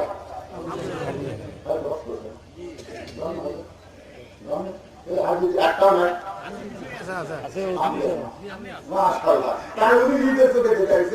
মানে আল্লাহর কাবার সবচেয়ে নিকটতম বাড়ি হল আবু জেহেল। এখন যেটা বানায় আগে ছিল সবচেয়ে নিকটতম বাড়ি। আর আবু জেহেলের আরেকটা ভাগ্য কি জানেন? ওটা হিসাব করে দেখলাম, আবু জেহেলের বাড়ি থেকে পশ্চিম দিকে 100 মিটার দূরে কাবা, আর পূর্ব দিকে 150 মিটার দূরে রাসূলের বাড়ি। মাঝখানে কে? মাঝখানে কে? না, ওটা কি বুঝতে পারছেন না? পশ্চিম দিকে কাবা, পূর্ব দিকে নবীর বাড়ি, মাঝখানে আবু জেহেল। আবু জেহেল নামাজ পড়ে না, তার মানে বোঝা গেল মসজিদের কাছে বাড়ি হওয়ার পরে যারা মসজিদে নামাজ পড়বে না, বুঝবেন তারা গোপনে গোপনে আবু জেহেল দল করতে যে দলে কণ্ঠটা ঠিক কিনা? আপনাদের এলাকায় মসজিদের কাছে বাড়ি আছে না? মসজিদের আকামত বাড়ির থেকে শোনা যায়, এরপরও নামাজ পড়ে না, বুঝবেন উনি তো মুসলমান না। ওই গোপনে গোপনে কার দল করে? আরো দল বলেন কার? আবু জেহেল নবীর চেহারা থেকে তাকায় বলে বেটা, এ বেটা সন্ধ্যার সময় করে দেখলাম তুই সুন্দর, কিন্তু সকাল বেলায় দেখি তুই এত সুন্দর ব্যাপার কি? রাসূল বলে চাচা আজকে একটা ঘটনা ঘটে গেল। কি ঘটনা বাতান? বলে আজকে ঘটনা হলো উম্মে হানির ঘরে আমি ঘুমাইছিলাম, ফেরেশতা জিবরাইল আমাকে ঘুম থেকে চেতন করলো। জমজমের বুকের পানিতে ওযু করার পরে বোরাকের পিঠে করে বাইতুল মুকাদ্দাসের ভিতরে 2 রাকাত নামাজ পড়ানোর পরে সেখান থেকে 7 আসমান পাড়ি দিয়ে আল্লাহ আরশে গেলাম। আল্লাহ পাক আমাকে 5 ওয়াক্ত নামাজ দিল। সেই নামাজ দিয়ে রাতারাতি দুনিয়াতে ফেরত আসলাম। ফজর নামাজ পড়ে আপনার সঙ্গে আমার দেখা হলো। আবু জেহেল চিল্লায় বলে পাগল পাগল পাগল। নবী চমকে গেল, চাচা পাগলের কি বললেন? বলে বাইতুল মুকাদ্দাসের কথা বললি তুই, আজকে রাত্রে নামাজ পড়েছিস। সন্ধ্যেবেলা শোন, বাইতুল মুকাদ্দাসের যাইতে লাগে 30 দিন, আসতে লাগে 30 দিন, আর আজকে রাত্রেবেলা তুই নামাজ পড়াইলি। এইটা সুস্থ মানুষ বলতে পারে না তুই পাগল হয়ে গেছিস। এই বলে আমি যে হে যখন দৌড় দেয় পিছন দিক থেকে নবী চলে হাত করে বলে চাচা আপনাকে 100 বার পাগল বলেন, আমি কোনো কিছুই বলবো না, কিন্তু এইভাবে দৌড় কেন মানলেন? আবু জেহেল বলতেছে বেটারে আমার বাড়ির ধারে তোর বাড়ি, কিছুদিন ধরে লক্ষ্য করতেছি অনেক লোকের আমার বাড়ি থেকে থুতু ফালায় আর তোর বাড়ির দিকে রওনা দেয়। আমি চিন্তা করে দেখলাম আমার পাশে যদি তোর বাড়ি থাকে তাহলে আমার নেতৃত্বটাও হয়ে যাবে, বলে তুই পাস করবি। এই জন্য তোকে এখান থেকে বের করার একটা ইস্যু খুঁজতেছিলাম, কিন্তু ইস্যু পাচ্ছিলাম না। আর তুই শুনে পারবি বেটা, তোরে পাগল বানায় আমি দেশ ছাড়া করতে চাই। এইবার আবু জেহেল একদম সর্বপ্রথম তার বাড়ির দরজায়, তার নাম হলো আবু বকর। ধরে বলেন নাম কি? এত বড় নেতা আমার বাড়ির দরজায় সকাল বেলায়। বড় নেতা যখন সাধারণ মানুষের দরজায় যায় তখন কিন্তু সাধারণ মানুষ বুঝবার পরে নেতা বিপদে পড়ছে। বড় বড় নেতারা সবসময় তো মানুষের কাছে যায় না, 5 বছর পর পর হয়। ধরে গল্পটা ঠিক কিনা? 5 বছর পর পর যায় কি যায় না? আপনারা বলে তো কি করবে তাই?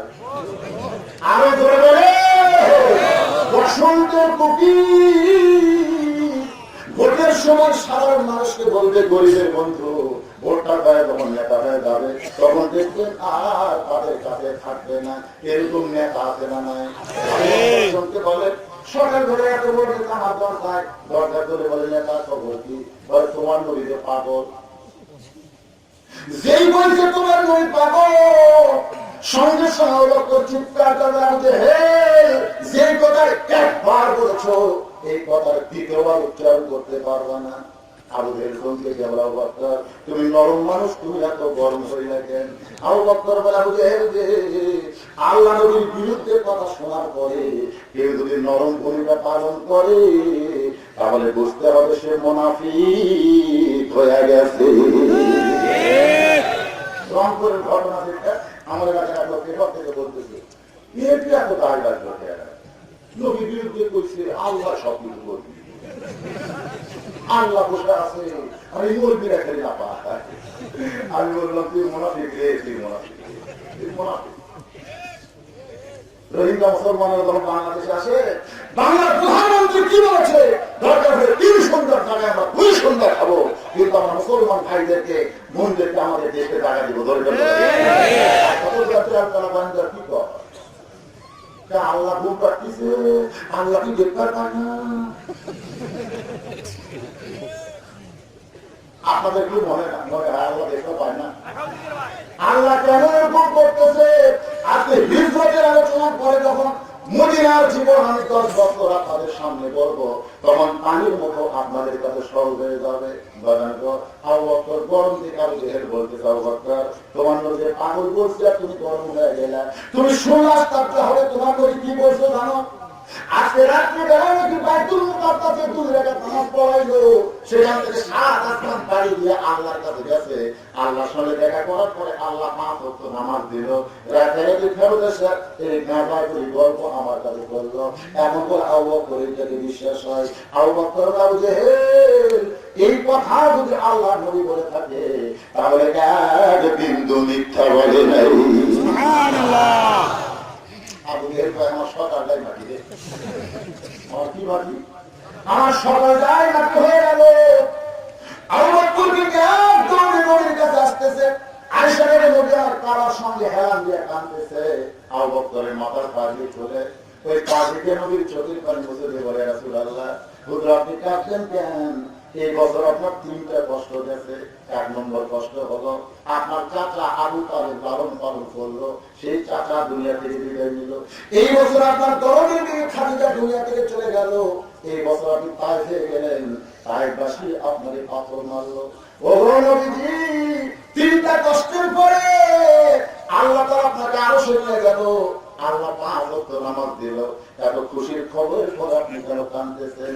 রাসূলুল্লাহ বললেন এই খবর তোমাকে কে দিল বলতেন? বলে আবু জেহেল এই খবর দিল সকাল বেলায়। তোমার কি বিশ্বাস হয়েছে? আবু বকর ভাই সাদ্দাত তাই ইয়া রাসূলুল্লাহ এক বিন্দু মিথ্যা বলতে পারেন না। সুবহানাল্লাহ। সঙ্গে নবী আমার 2 হাত বাড়ায় বলে আবু বকর তুমি আমার বুকের মধ্যে আসো না। আমি যে পাগল বলার পর থেকে আমার চোখে পানি ধরতেছিল। আমি মনে করেছিলাম এই খবর হয়তো কেউ বিশ্বাস করবে না কিন্তু তুমি সাদ্দাতকে বলার পরে তোমার কাছে এতই মহব্বত লাগতেছে আল্লাহ বলে হাবিব আবু বকরকে শুধু বুকের মধ্যে ধরলেই হবে না আজ থেকে আবু বকরের ডিগ্রি আমি আল্লাহ সিদ্দিক ডিগ্রি দিয়ে দিলাম। সুবহানাল্লাহ। চারিদিক থেকে পঙ্গপালের মতন নবীর 300 জন সাহাবী তখন ছিল নবীকে ঘিরে ধরলো। ওমর ফারুক বলে ইয়া রাসূলুল্লাহ কি শুনলাম আপনাকে আল্লাহ কাছে গেছিলেন? নবী বলে হ্যাঁ গেছিলাম ওমর আল্লাহকে 5 ওয়াক্ত নামাজ দিয়েছে। ফজরের 2 রাকাত যোহরের 4 রাকাত আসরের 4 রাকাত মাগরিবের 3 রাকাত এশার 4 রাকাত এই 17 রাকাত নামাজ আল্লাহ 5 ভাগ করে দিল। ওমর ফারুক বলে ইয়া রাসূলুল্লাহ এটা একটা কাণ্ড হলো। আল্লাহ বলে ওমর কি আবার বলছাও? বলে আল্লাহ 5 ওয়াক্ত একরকম দিবে না 5 ওয়াক্ত 5 রকম দিবে কিন্তু আল্লাহ 1 রকম দিল না 5 রকম দিল না আল্লাহ নামাজ 3 রকম কেন দিল? খবর কেন 2 রাকাত মাগরিব কেন 3 রাকাত আর এশা যোহর আসর কেন 4 রাকাত? হুজুর একটু বলে দেন। রাসূল বলে ঠিক আছে আল্লাহ 3 রকম নামাজ কেন দিল এইটা আমি তোমাদেরকে বলতেছি তোমরা সকলে বসো। সমস্ত সাহাবারা যখন বসে গেছে নবী 5 ওয়াক্ত নামাজ 3 রকম কেন হলো এইটা যখন বলা শুরু করবেন ঠিক ওই সময় আবু জেহেল গুরু নিয়ে আসে। ধরেন কি নিয়ে আসে? আমাদের এখানে গ্রুপ নিয়ে হাজির হয়েছে। আমাদের গ্রুপে একজন তেলা আছে, ধরে কারণ কি তেলা, ধরে কারণ কি তেলা তার না ভালো আলো সুফিয়ান। আমাদের বাংলাদেশে দুই ধরনের খারাপ মানুষ আছে, একটা হলো স্মোকা আর একটা হলো তেল তেলা। আমাদের বগুড়ার ভাষা হলো তেল তেলা। গরিবের ছেলে লেখাপড়া করে, তেল তেলা বলতেছে রকি পুরুষ পাস করবি না, কি বলে দিচ্ছে। পরে যখন পাস করছে তেল তেলা বলতেছে ম্যাট্রিক পারতে কি হবে রে, আইও পারবে না। আই যখন পাস করছে তেল তেলা বলতেছে আই পাস করে আপনি বিয়ে কাটতে যাবে। পরে যখন বিয়ে পাস করছে তেল তেলা বলতেছে যতই পাস করুক চাকরি পাবি। চাকরি পাইতে বলতেছে চাকরি পাইলে কি হবে বেতন নেই। পরে যখন বেতন পায় তখন তারা বলতেছে কিছুদিন বেতন পাবি তারপর বহুদিন যখন বেতন পায় তখন তারা বলতেছে যতই বেতন পাক চাকরি করুন আমার সাথে পারবি না, তাও তারা নিজে বলবি না, এরকম তারা দেশের আছে না নাই।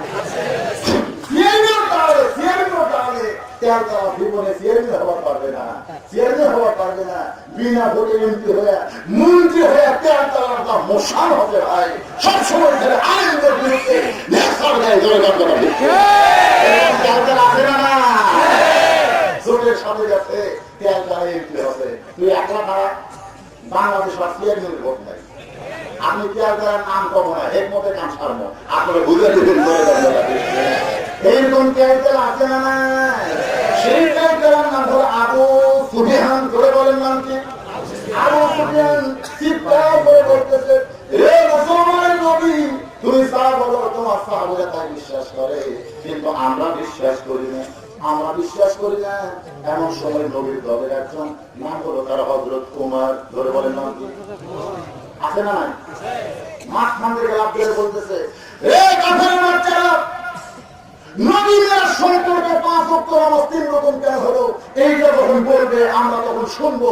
তোদেরকে এখানে রাখতে গে, তোদেরকে রাখতে গে।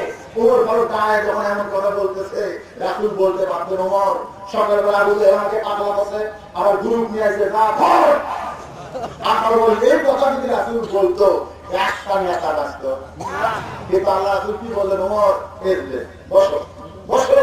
এখান থেকে প্রমাণ হলো ইসলাম আন্দোলন যারা করে তারা কোনদিন মানুষকে উস্কায় দেয় না, বরং তারা কর্মীদের দাঁড়ায় দেয়। ধরে বলেন কথা। বাংলাদেশে ইসলাম দলের বিরুদ্ধে যারা বলছে জঙ্গি জিএমবি, এটা সম্পূর্ণ ভুয়া কথা। মাদ্রাসা মসজিদের বিরুদ্ধে বলেছে এখানে জঙ্গি উৎপাদন হয়। আজও পর্যন্ত বাংলাদেশের কোন মসজিদে কোন মাদ্রাসায় জঙ্গি পাওয়া যায় নাই, কোন হাদিস শরীফ কোন মাদ্রাসায় জঙ্গি হিসাবে পুরস্কারে পড়ে নাই। জনগণ কথা লিখতে তাদেরকে পুরস্কার দেওয়া হলো আপনাদের কোন মসজিদে নামাজ হয়, কোন মসজিদে কোন মাদ্রাসায়, বরং সরকারি ভার্সিটির ছাত্র হয় কোন পরিত্যক্ত বাড়িতে, না হয় কোন বাসা পুরস্কারের পর হিসাব করে দেখা গেল একটা মুরগি নাই। এখান থেকে প্রমাণ হলো মন্দিরে কোনদিন জঙ্গি জিএমবি করে কথা বলেন এখান করে। আল্লাহ রাসূল বলেন তুমি বসো, বরং রাসূল হাত করে বলবেন ও নেতারা আপনারা কেন আইছেন, মেহেরবানি করে আপনারা বসেন। আবু সুফিয়ান বলতেছে তোমার মিথ্যা ওয়াদ আমরা শুনতে আসি নাই। নাউযুবিল্লাহ।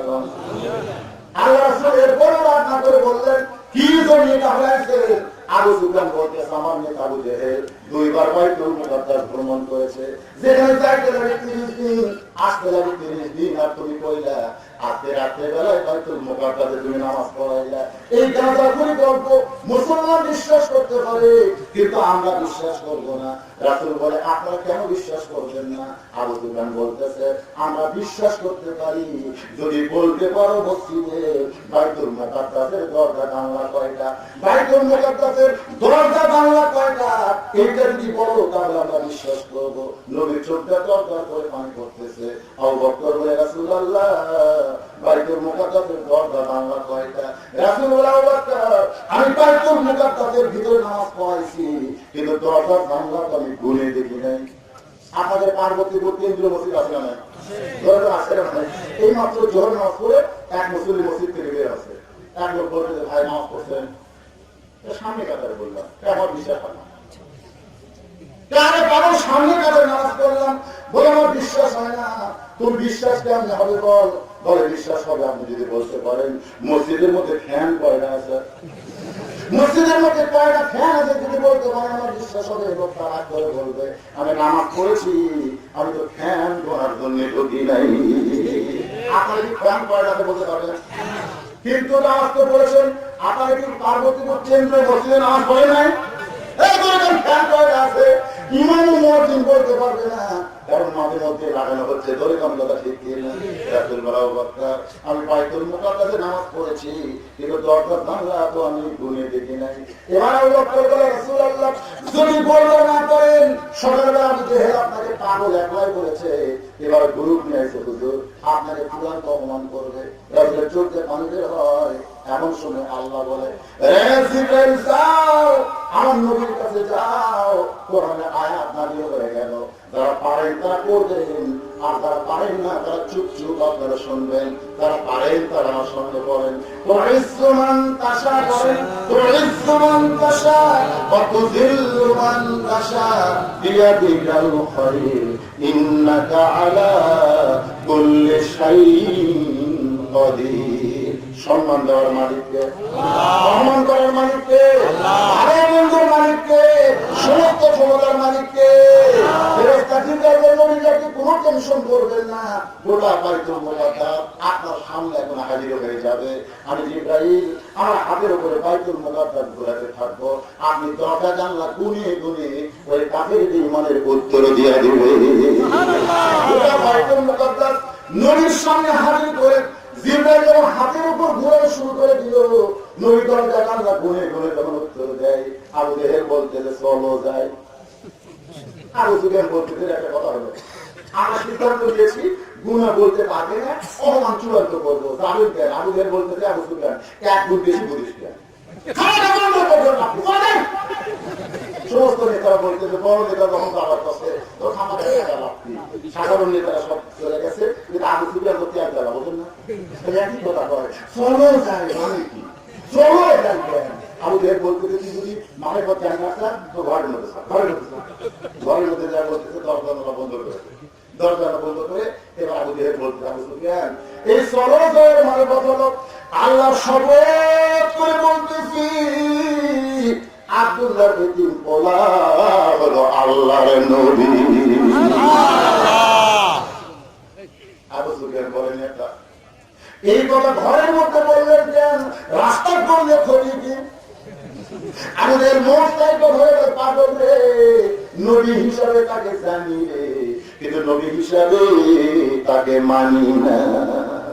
নবীর প্রতি দরুদ করি, নবীরে সালাম করি মসজিদের ভিতরে, কিন্তু নবীর সমাজ করার কাজে যাদের দ্বন্দ্ব মনে বাজে তারা মূলত আবু জেহেলের দল করতেছে।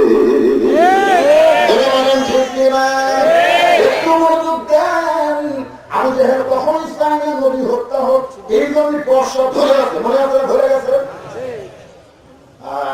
এখন বুঝতে পারলেন তো? এখন আপনাদের কাছে আমার প্রশ্ন হলো, আল্লাহ নবীর যত শত্রু ছিল সবচেয়ে বড় শত্রুর নাম কি? সবচেয়ে বড় শত্রু, সবচেয়ে খারাপটার নাম কি? সবচেয়ে খারাপটার নাম কিন্তু আবু জেহেল না, সবচেয়ে খারাপটার নাম হলো ওলীদ বিন মুগীরা। আজকে শুনে জানোয়া রবিউল আউয়াল মাসে নবীর সবচেয়ে বড় শত্রুর নাম হলো আবু জেহেল, আর সবচেয়ে খারাপটার নাম হলো ওলীদ বিন সবচেয়ে নবীকে কষ্ট দিতে কথার দ্বারা ওলীদ বিন মুগীরা।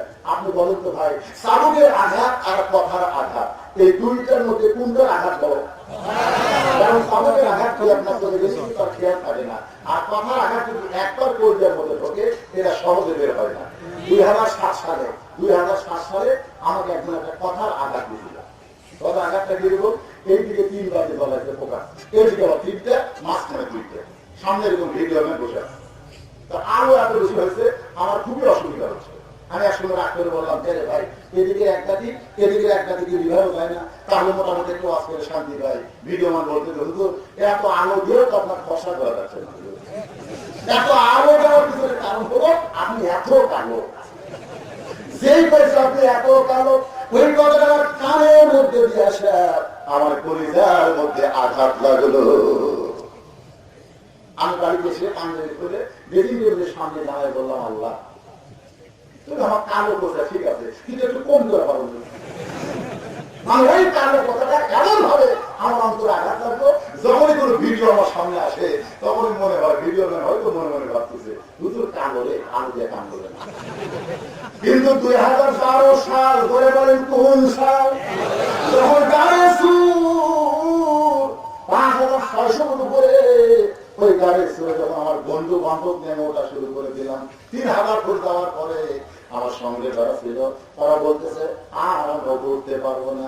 এই বললাম ভাইজান ওটা শুনে নিচ্ছে কারণে চলবে না, যাইতে হবে না হুজুর আমরা থাকতেছি না। আমি চিন্তা করলাম ওরা নিচে আমাদের কোনো অসুবিধা নেই, কিন্তু আমি একজন বক্তা দেখার জন্য যখন উঠছি দেখা দরকার করে ঠিক, কিন্তু ওরা বলতেছে না আমরা নিচে যাবো আর উপরে। আমি যখন তাকাই দেখি আমার মাথার উপরে হাত ধুয়ে করতে কয়েকজন কালো মানুষ সুদানি ধরে কোন দেশের ওরা উঠতেছে গাড়ি দেখার জন্য। আমি আবার হাত তুলে বললাম যে করছে ওই কালো লোকটা আমার হাত ফট করে ধরলো, ওই মনে করছে আমি ওদের লাগাই না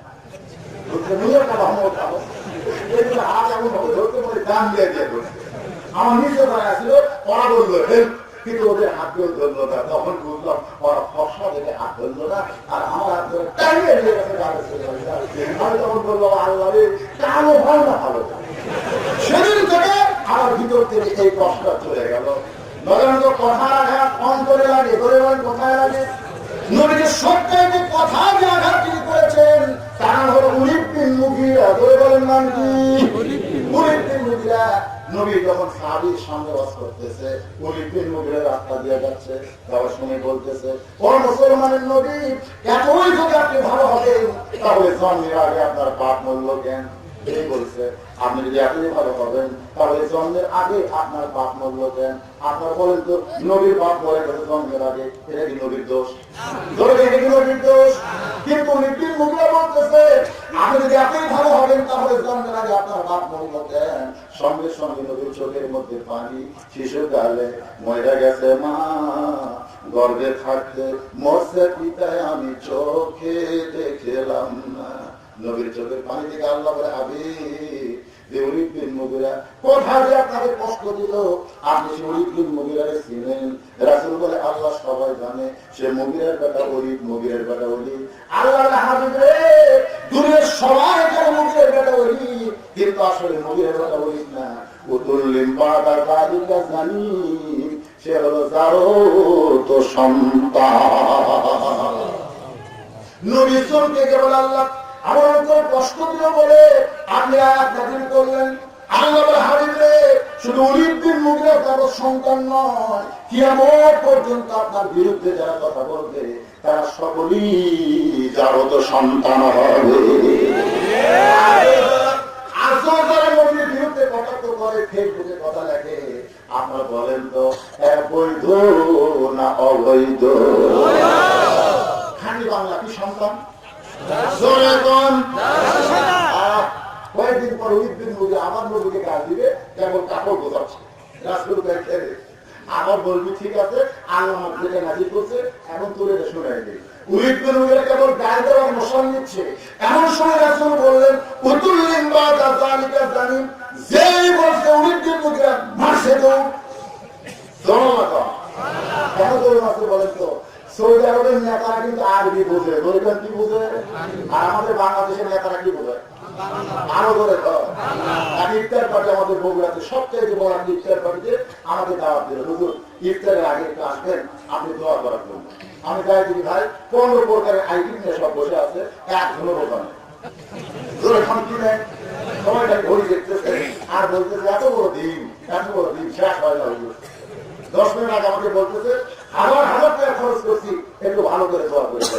আমি চিন্তা করলাম যে যদি বলতো এত কষ্ট করে বোঝা রাখছি হুজুর ভালো করে দোয়া করে, কিন্তু যখন বলতো হাজার হাজার টাকা খরচ করছি তখন চিন্তা করলাম বেয়া বোঝাটা ইফতার নিয়ে আল্লাহ সঙ্গে ঠাট্টা করতেছে, এদের জন্য ভালো করে দোয়া আছে। আমি চিন্তা করলাম বাংলাতে দোয়া করলে এরা বুঝতে পারবে, আরবিতে মারা লাগবে। আরবিতে যত গর্ব আছে এই গর্ব মানে হাত করে যখন শুরু করলাম ওই নেতারা যারা বুঝতে পারে নাই ওরা খালি আমি তখন মনে মনে করলাম আলেমদের বিরুদ্ধে লাগবে না, আলেম তখন বাংলাতে পারবে না, তখন আরবিতে মার দিবে। ওস্তাদের মার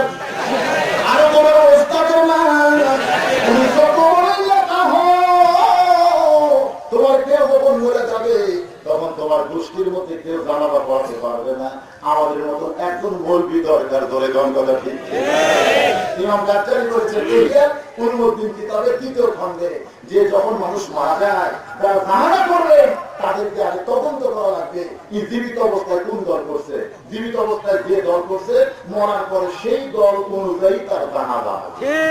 যে লোকটা জীবিত অবস্থায় নামাজ পড়েনি, মনে করেন জীবিত অবস্থায় একটা নামাজও পড়েনি, মরার পরে তার জানাজা যে বাকি, কিন্তু এখন জানাজা না করলে এলাকার লোকেরা ইমাম সাহেব হয়তো বাকি এর হুজুর জানাজা করবার করলাম আর হুজুর পড়ে না কেন এক বাদ দেয়, তখন আপনাকে হেকমত ইয়া সাবিল রব্বিকা বিল হিকমা, তখন আপনাকে হেকমত অবলম্বন করে পেশাব করে পানি দেওয়া হবে। পেশাব করে পানি না ওই নাপাক অবস্থাতে দোয়া দরুদ ছাড়া, দোয়া দরুদ ছাড়া কতটা হচ্ছে জানাজা পড়া লাগবে, তখন তাই মরে গেছে বুঝবি কি জানাজা বলে ধরে ফেলতে পারি, বুঝতে পারবি না। এই জন্য ওস্তাদের মা